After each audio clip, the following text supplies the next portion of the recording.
Hey, welcome to another video. So today we're going to be going into the campaign of destruction of the worm gods in the Hive. But before we begin, please be sure to like the video and subscribe to the channel. Otherwise, let's jump straight into it.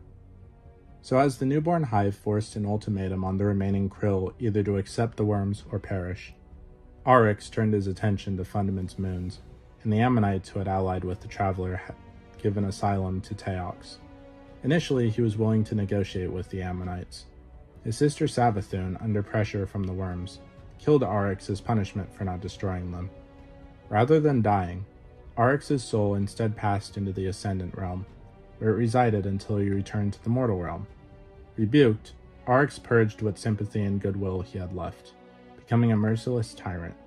They overwhelmed the Ammonites, slew the Leviathan, and forced Teox and the Traveler to flee. He and his sisters warred with and killed one another on a regular basis afterwards, as part of their worship of the sword logic and their attempt to become the sharpest blades in the universe, each returning to their throne worlds whenever defeated. Their war of revenge against Teox had transformed into a campaign of mass genocide, when they slew the Quigu and other interstellar civilizations to feed their worms.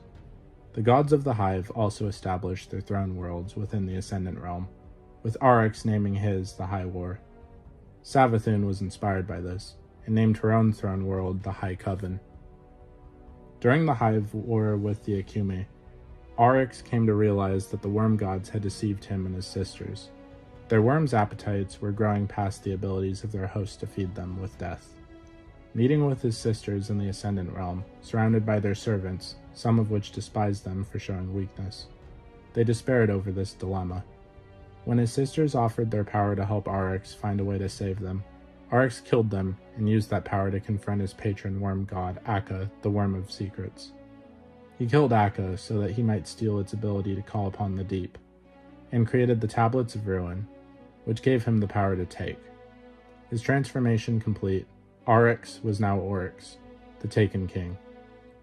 During the subsequent war with the Akume, Oryx revived Xivu-Arath in an act of war, and revived Savathun in an act of cunning. He then decreed the Tith system.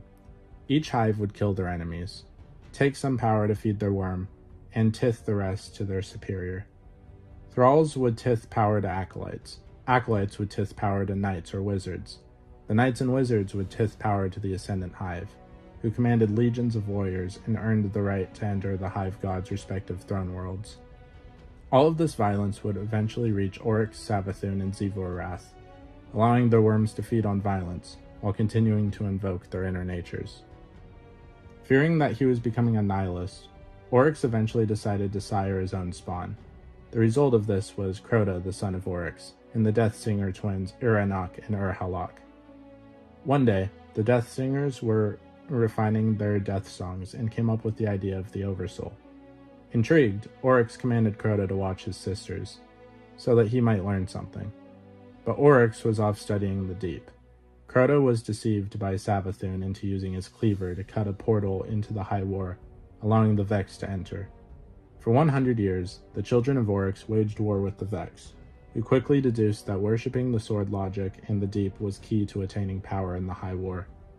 However, while the Hive were able to overpower the Vex, they were unable to expel them, as they lost too much power whenever they entered the Vex conflicts.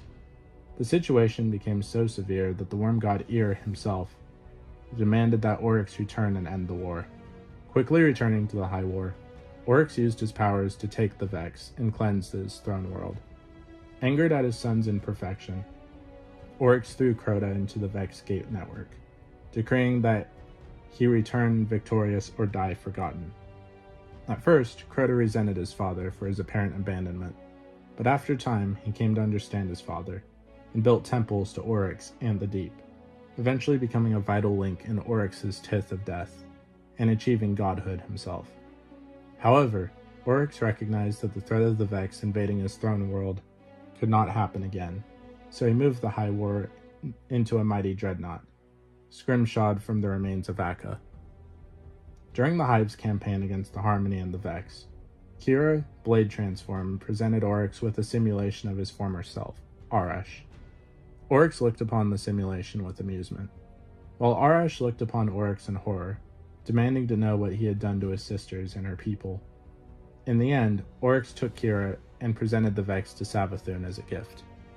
When she asked him what proof they had that their actions were right, Oryx simply replied that the Hive's existence was proof enough in their convictions to live eternal by the sword logic. Following the war with Harmony, Savathun decided that her fleets would enter the black hole that the Harmony lived around, claiming they would become stronger for it, while Xivu Arath detached her fleets from Oryx's, as she felt too constrained. Meanwhile, Oryx continued his crusade alone, while ruminating on the future.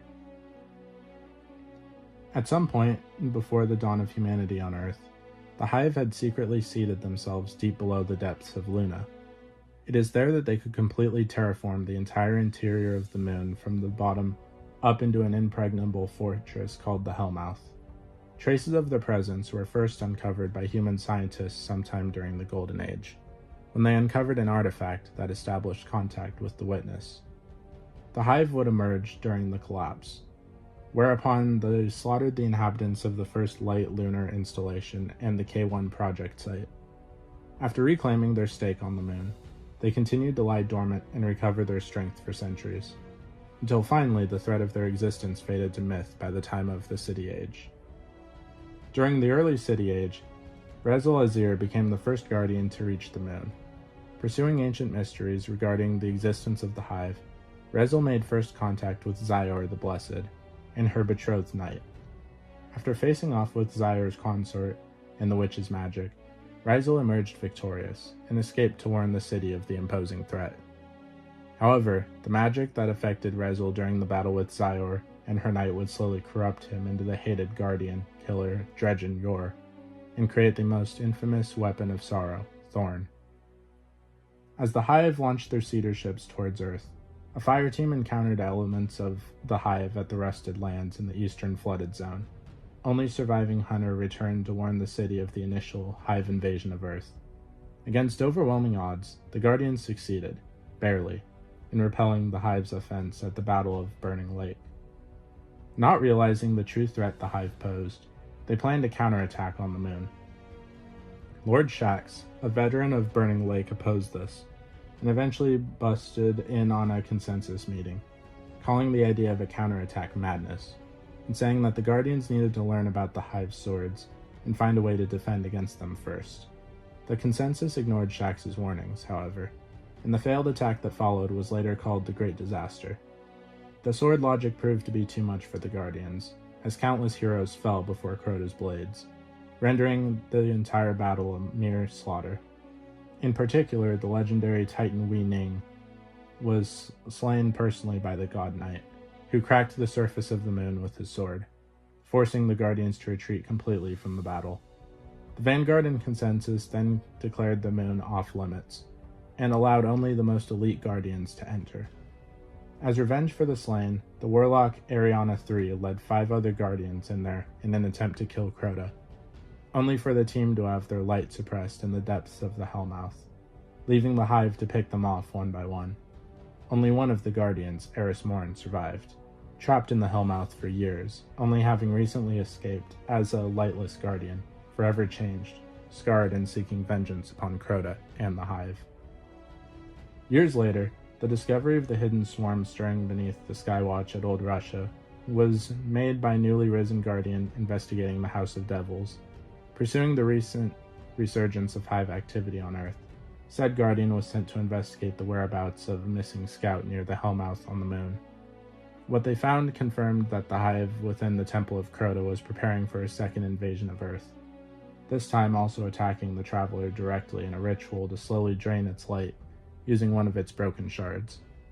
Despite the Hive's efforts, the ritual was thwarted, but the threat of the Hive remained, one that would be addressed by the former Light-Bearer, Eris Morn.